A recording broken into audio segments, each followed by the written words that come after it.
Radio Omega, le journal. Les titres de l'actualité. Guy-Serge Cadio. À la une de cette édition, Réconciliation nationale, le gouvernement dit être prêt à accompagner davantage le Ashkroun. 11 décembre 2019, le gouvernement va investir plus de 30 milliards de francs CFA dans les infrastructures dans la région du Centre-Est. En Algérie, le président par intérim Abdelkader Ben Salah appelle à une conférence nationale le 22 avril prochain. Et nous parlerons des sources et fondements de la parenté et l'alliance à plaisanterie avec notre invité Alessandre Sanou, le président de la section de l'association Dafing Bobo Peul de Bobo du Lasso. Interview à suivre en fin d'édition. Voilà pour nos principaux titres. Bienvenue.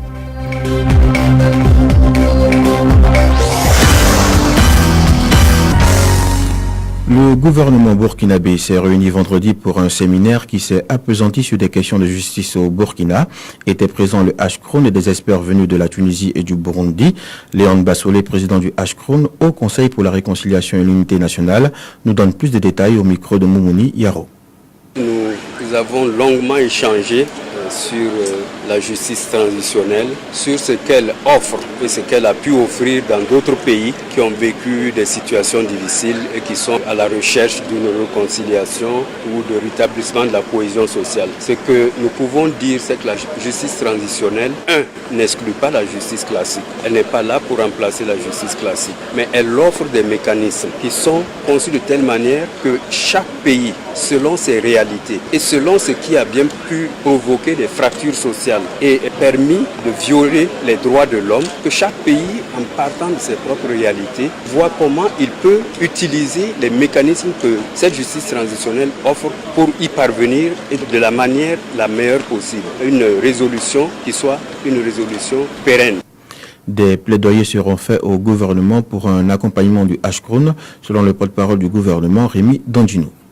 Nous sommes tous d'accord que nous avons nécessairement besoin, et c'est le leitmotiv du Ashkroun, d'avoir cette réconciliation au bénéfice de notre nation. Et donc ce séminaire a permis de nous mettre en phase avec un certain nombre d'aspects, de comprendre que la justice traditionnelle telle qu'on peut la pratiquer et on doit la pratiquer n'est pas antinomique avec la justice traditionnelle, et qu'il y a nécessité d'accompagner le Ashkroun par un plaidoyer plus fort du gouvernement afin que les moyens lui soient donnés pour qu'on aille vers cette solution. La justice est une nécessité, la réconciliation est une obligation, et les ministres vont suivre avec intérêt les différentes expériences des autres pays afin de nous enrichir et de réussir ce que tout le monde veut, un Burkina de paix et apaisé pour les générations futures. Tout autre sujet, dans 8 mois, le Burkina va célébrer le 59e anniversaire de son accession à l'indépendance, et pour permettre le bon déroulement des festivités qui doivent se dérouler à Tenkodogo, de nombreux projets ont été initiés. Le ministre de l'administration territoriale, Siméon Sawadogo, a procédé vendredi au lancement des travaux. Abdul Fattah Tiantore nous fait le point. Coup de pelleteuse sur le site de la future place de la nation de Tenkodogo. Et c'est parti pour les travaux de construction des infrastructures du 11 décembre. Il ne reste plus que 8 mois, un peu moins, mais pour le ministre d'État chargé de l'administration territoriale, pas d'inquiétude à se faire. Siméon Sawadogo. Il faut dire que nous le faisons symboliquement, mais il y a déjà du travail qui a commencé il y a longtemps. C'est pas simplement parce qu'on est venu lancer par un budget, il y a un grand travail qui a été fait. Donc vous n'avez pas à vous inquiéter pour le temps. Comme d'habitude, nous commençons maintenant et c'est un grand travail qui va se passer. Pour être grand, il l'est. 62,7 km de voirie, dont 47,6 de bitume, un stade régional, un plateau omnisport, une cité des forces vives, une salle polyvalente, mais aussi des salles de classe, un lycée scientifique, un centre de formation professionnelle à vocation agricole, et ce n'est pas tout. Selon le ministre Siméon Sawadogo, c'est plus de 30 milliards de francs CFA d'investissement qui sont annoncés. C'est d'abord cette volonté commune des fils et filles de la région qui se sont appropriés le 11 décembre et qui eux-mêmes font des réalisations qui vont rentrer en complément des investissements de l'État et de ses partenaires. Si bien que généralement, on se retrouve entre 25 et 26 milliards d'investissements dans les autres régions. Mais ici, on est dans les 30 milliards et on est sûr même qu'on va dépasser cela. Des annonces applaudies par les populations et les autorités locales qui promettent de faire de ce 11 décembre une fête inégalée. La célébration cette année est placée sous le thème 100 ans de la création du Burkina Faso, devoir de mémoire et engagement patriotique en vue de la consolidation de l'État-nation. La secrétaire d'État française chargée de l'égalité entre les femmes et les hommes et de la lutte contre les discriminations, Marlène Schiappa, était ce samedi dans le village de Tibou, situé à 81 km de Ouagadougou, dans la commune de Arbolé. Accompagnée de la représentante de UNICEF Burkina et de l'ambassadeur de France au Burkina, elle a visité un programme d'accélération de l'abandon du mariage d'enfants et des mutilations génitales féminines mis en œuvre par UNICEF et son partenaire GASCODE, groupe d'appui en santé, communication, développement. Le dit programme a abouti dans le village de Tibou à une déclaration publique d'abandon du mariage des enfants et des MGF le 5 avril dernier. Le compte-rendu est signé Samira Guiré. Une année a suffi à la population du village de Tibou, hommes, femmes, enfants, leaders coutumiers et religieux, pour prendre conscience des méfaits de l'excision et du mariage d'enfants. Et ce, grâce aux activités de sensibilisation menées par GASCODE, le groupe d'appui en santé, communication et développement, avec l'appui financier de l'UNICEF, le Fonds des Nations Unies pour l'enfance. À en croire le président CVD, le conseil villageois de développement, la population de Tibou prend l'engagement de ne plus pratiquer l'excision. Ibrahim Kebré. Nous avons vu des filles décédées suite à l'excision. Certaines ont des difficultés dans leur foyer. Depuis que GASCODE est venu nous sensibiliser, nous prenons l'engagement de ne plus pratiquer l'excision. Nous prenons également l'engagement de dénoncer des cas d'excision.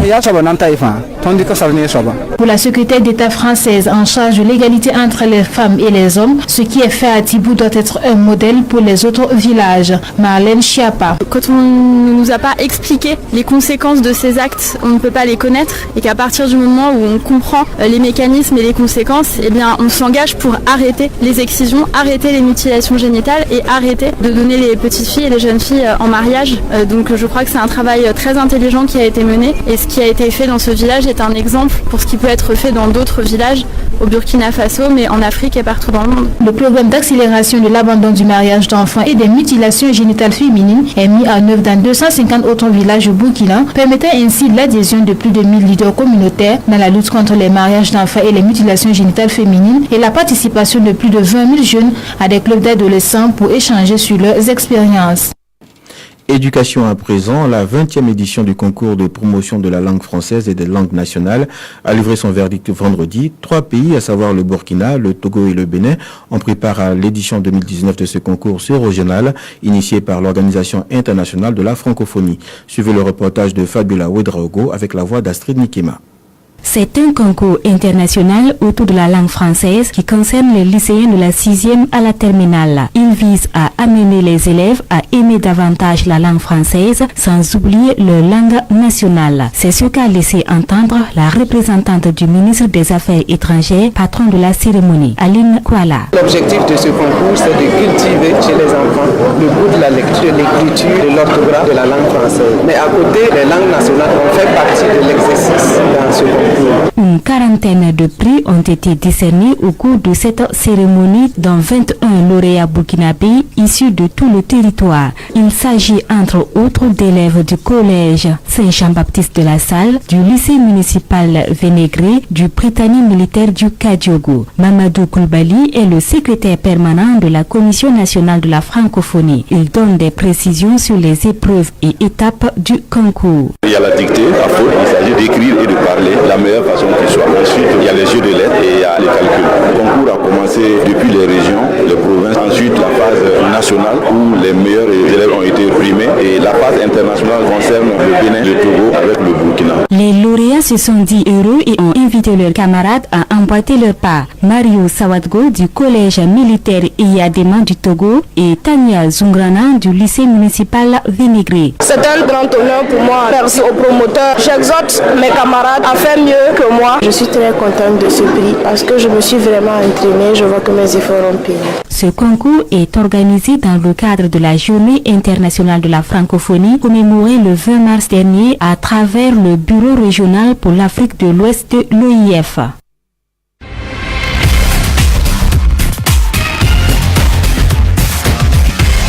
En En Algérie, désigné président par intérim à la faveur d'une réunion du Parlement le 9 avril, après la démission du président Abdelaziz Bouteflika, Abdelkader Ben Salah a promis organiser un scrutin présidentiel transparent et remettre constitutionnellement le pouvoir au président démocratiquement élu dans un délai de 90 jours. Dans cette logique, il a envoyé des invitations à des personnalités politiques, dont des responsables de partis et de la société civile algérienne, pour une conférence nationale prévue le lundi 22 avril. Selon Tribune d'Algérie, le président du MSP a refusé l'invitation, certainement pour préserver sa crédibilité devant le peuple algérien qui rejette farouchement la personnalité du président intérimaire. L'ambassadeur du Bénin aux États-Unis serait déclaré persona non grata avec pour injonction de quitter le territoire américain. Un délai de 5 jours lui aurait été fixé par les autorités américaines à compter du mercredi 17 avril 2019. Les raisons qui ont suscité cette décision ne sont pas encore connues, mais selon certaines indiscrétions, l'ambassadeur Hector Possé fait actuellement l'objet de plusieurs plaintes auprès du département d'État américain pour des affaires de mœurs. Cette tournure des relations diplomatiques entre le Bénin et les États-Unis est une première dans l'histoire des deux pays. Omega Sport. Le Burkina organise à partir du 1er mai prochain la Coupe des ambassades. C'est une compétition de Maracana réservée au corps diplomatique élargie aux ressortissants. Elle aura pour cadre le terrain de Maracana situé côté nord du Monument des Martyrs. Au cours d'une conférence de presse, Arsène Zabré, le président du comité d'organisation, a livré ce qui est recherché à travers l'organisation de cette compétition. Le point avec Ibrahim Baïli. La première édition de la Coupe des ambassades se dispute du 1er au 25 mai prochain à Ouagadougou. La Coupe des ambassades est une compétition de Maracana réservée au corps diplomatique élargie aux ressortissants. Elle aura pour cadre le terrain de Maracana situé côté nord du monument des Martyrs. Au cours d'une conférence de presse animée par le comité d'organisation, Arsène Zabré, le président du comité d'organisation, donc donne ici ce qui est recherché à travers l'organisation d'une telle compétition. Nous disons que ça fait partie des projets au sein du ministère des Sports et de l'Asie que le ministre a donné comme orientation, c'est la diplomatie sportive.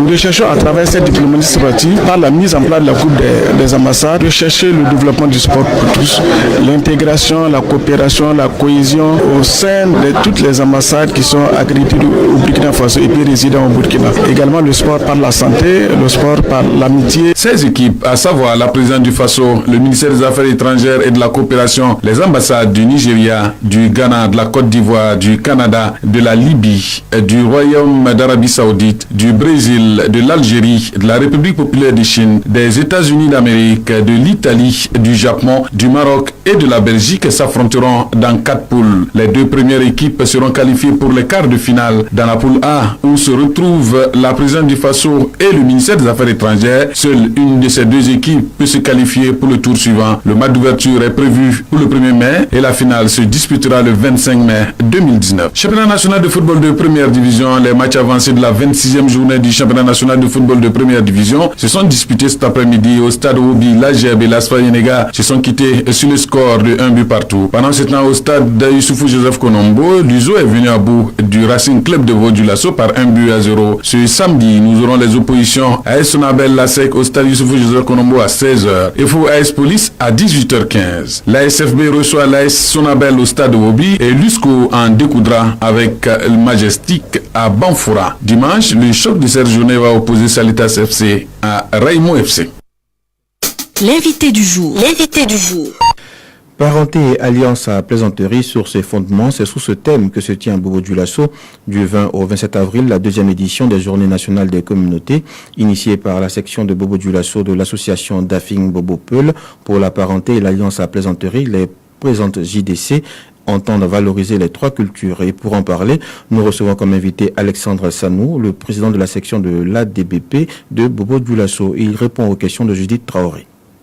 Alexandre Sanou, bonjour. Bonjour madame. Présentez-nous l'association Bobo Peul. L'association Dafing Bobo Peul est une association à caractère culturel qui est née pour valoriser la parenté et l'alliance à plaisanterie, qui est une valeur sûre de cohésion sociale au Burkina Faso. Du 20 au 27 avril, vous organisez la 2e édition des Journées des communautés, les JDC. Pourquoi organiser un tel événement? Un tel événement, nous l'avons voulu pour que chacun puisse comprendre ce qu'est la parenté et l'alliance à plaisanterie, que l'on sache que, en tout cas, ce qui nous est donné de voir n'est pas du tout bon et que par le truchement de cette alliance et de cette plaisanterie, nous pouvons résoudre les conflits comme ce que nous voyons d'ailleurs à Yurugu, ce qui s'est passé au Mali. Donc si la parenté à plaisanterie est mise en valeur, je crois que nous pouvons arriver à éviter ou à résoudre les conflits qui surviendraient éventuellement. Pour cette deuxième édition, quelles sont les activités prévues? Pour la deuxième journée nationale des communautés que nous organisons à Bobo-Glasso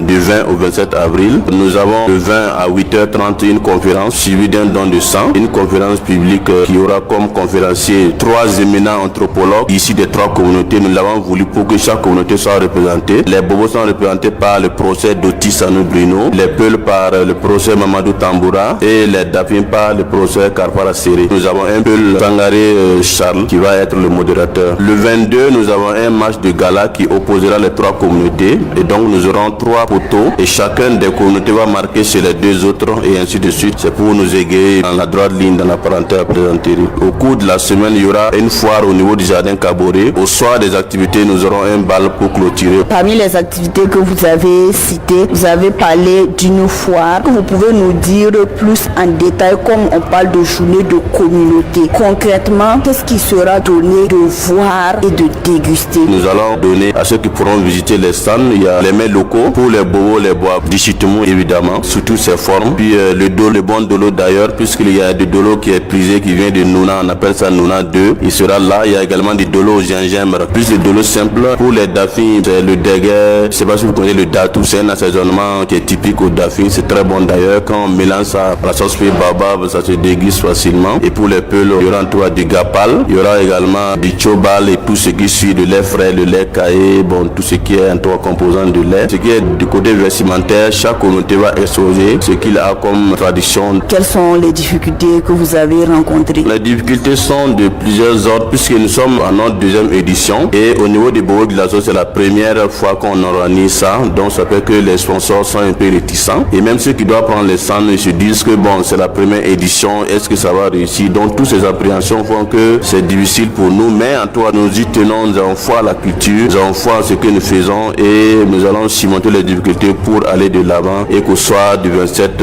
avril nous puissions dire oui, nous avons souffert mais nous avons réussi. Vous avez dit nous avons foi en la culture. Parlant justement de culture, pensez-vous que ce genre d'initiative peut participer réellement à la promotion de la culture d'Afien Bobo Peul? Oui, je pense bien que ce genre d'événement peut participer à la promotion de la culture, d'autant plus qu'il y a beaucoup de valeurs qui se perdent. Mais si lors de cette journée, si nous on revient avec la culture, on va parler de contes, on va parler de ce que les anciens faisaient comme mets culinaires, comme habillement, tout ça sera remis à l'ordre du jour. Et les générations présentes, c'est vrai que on peut dire qu'on connaît, mais lorsque des choses qui se mettent, on se rend compte que non, en fait on ne connaît pas tout et qu'il y a des choses qu'on avait omis. En tout cas, nous on pense qu'au soir de ces journées, beaucoup de gens vont sortir grandis du point de vue connaissance culturelle en ce qui concerne les 3 communautés. Un appel? Je lance un appel aux autorités locales et nationales et même aux promoteurs privés de soutenir ce genre d'activité. Ça contribue à la cohésion sociale, à la stabilisation du pays et à promouvoir aussi la paix. Puisque si les gens peuvent se pardonner parce qu'ils sont dans cette lancée de parenté à plaisanterie, ça fait un moins même